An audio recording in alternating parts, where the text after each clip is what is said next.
If we in any way want to do better or do history better, we have to be courageous. That's why it's essential that we acknowledge the people upon whose backs this country was founded. The more people understand someone else's perspective, the more likely they are to listen. We're going to make a better future for ourselves. We need to. I hope that in 30 or 40 years that conversations like this will not be necessary. I hope in 30 or 40 years we will look at each other and see each other as Americans. I think that once people really know the history, I think then people will begin to have respect for one another. This is not just Black history. This is America's story.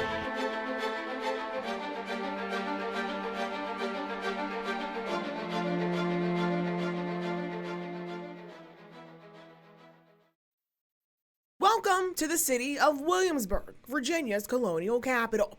Founded in 1638, Williamsburg was thriving and bustling both economically and politically for the 13 colonies. Strolling down these cobblestone streets is like walking back in time. And for thousands of students who attended the College of William and Mary next door, Colonial Williamsburg is their own ticket to the past. We weren't talking about it then. It wasn't something that was publicly spoken about. I took classes on the history of Williamsburg. We learned about slavery, but we did not learn about it at William and Mary. Dr. Sarah Thomas's love of history landed her here as an undergrad student at the university in 2004. Almost 2 decades later, she's a historian at the school working to uncover its deep racial past. People would say that you only could be on campus if you were African American if you had a broom in your hands. So we're working to make sure that everybody is welcome on campus and that they're an important part of the campus community. Founded in 1693 through a royal charter of King William III and Queen Mary II, the college is the second oldest institution of higher learning in the U.S. Nicknamed the alma mater of the nation, it contributed to the country's creation by educating presidents George Washington, Thomas Jefferson, James Monroe, and John Tyler, as well as Supreme Court Justice John Marshall. The college is also home to the country's oldest law school. But the education William and Mary provided to those wealthy white men wasn't offered to women or students of color until the 1900s. Fast forward to today. Thomas works as the associate director of the Lemon Project, the college's own reconciliation journey aimed at learning more about those who contributed to the institution, but whose stories have gone untold for too long. I'm glad that it's happening. I'm glad that we're still doing this work. In 2009, when the resolution was passed, it was a project that was going to happen for 8 years. So we didn't know after that point if it was going to keep going. Obviously, we're not done with the research. And it's research they wouldn't be doing without the help of students, Thomas says. Some students had similar experiences in their history classes of not learning about how slavery contributed to the college's success.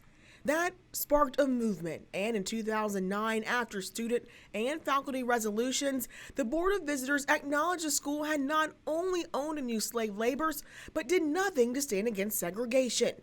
And in 2018, the college issued a statement of apology for their actions. I think that the statement of regret was important. The apology was certainly more important in 2018, but you can't just apologize or say, we're sorry that we did this. That we profited off of slavery, that we took part actively in Jim Crow. You have to do a lot more than that. And that's how the Lemon Project was born. It's directed by Jody Allen, but was started by the late Dr. Robert Ings, who Thomas says named the project after Lemon, a man whose name they found in their records. Lemon was an enslaved man who was owned by the college in the late 18th century.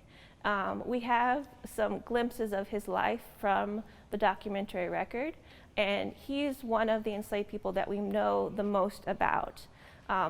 Since we were founded, we've found information about over 190 enslaved people, but Lemon is still the one that we know the most about. So we were named after Lemon, and it's something where we always say we're the Lemon Project, a journey of reconciliation, because This is not just about doing the research, it's about being in the community and really building bridges, tearing down walls, actual walls, between William and Mary and the surrounding community. And that's how Dr. Jawan Johnson ended up in Williamsburg. It's been great. And I think one of the most important things about the Lemon Project is it recognizes that Black history is local. Johnson works as the Mellon Foundation postdoctoral research associate for the project.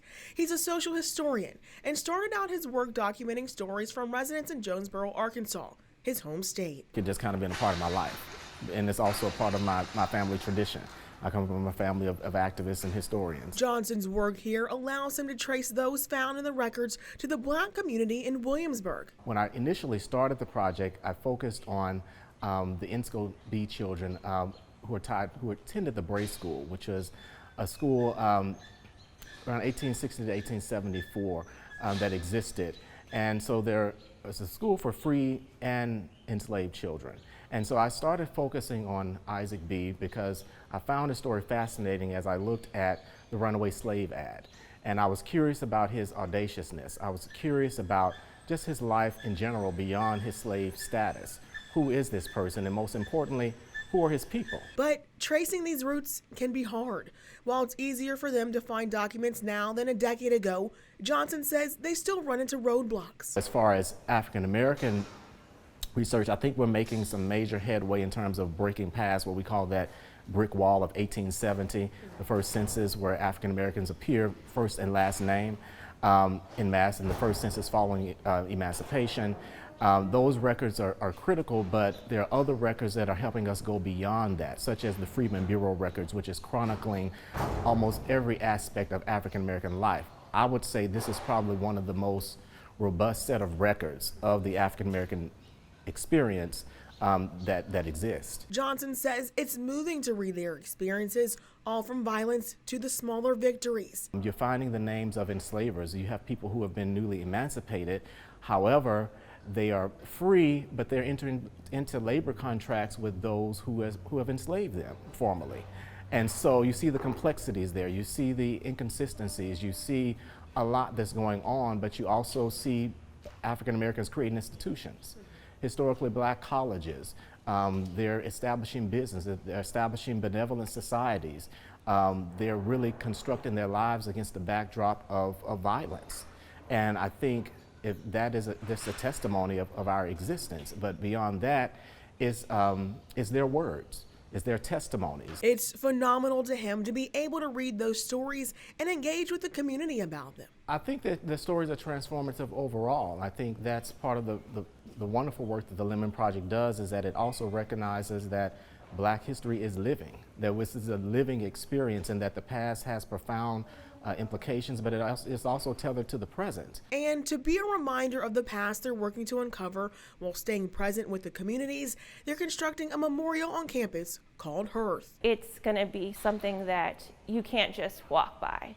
It's going to be a tangible, important physical reminder right by the Wren building of slavery at William Mary, of William Mary's role in slavery, in the pro-slavery movement. And I hope that it really helps, along with this building, make the history public of William Mary's long problematic history of owning African Americans, taking part in the Jim Crow era. The memorial will include the 190 names or occupations of those enslaved they found listed in the archives here at the Wren building, which served as a slave quarters. The memorial, which is being built right next door, will be completed in the spring. A memorial, of course, can't heal all the pain. This research we're doing, albeit is great, it can't fully do it. I think that it's just going to be, it has to happen in perpetuity. And I say that on, that there has to be a change in the values and how we value all of the communities in this area, particularly the African American community, and the ways that we have been invested in this community, in this college since its inception, and recognizing that our imprint is on every aspect of this city, of this state. It's hard work and time-consuming building relationships that were broken before they even began. But the Lemon Project is far from over, and they're digging deep, finding bravery to learn and teach about a painful past in hopes of helping the next generation. If we in any way want to do better or do history better, we have to be courageous and listen to what the records are telling us, which is not always a pretty story.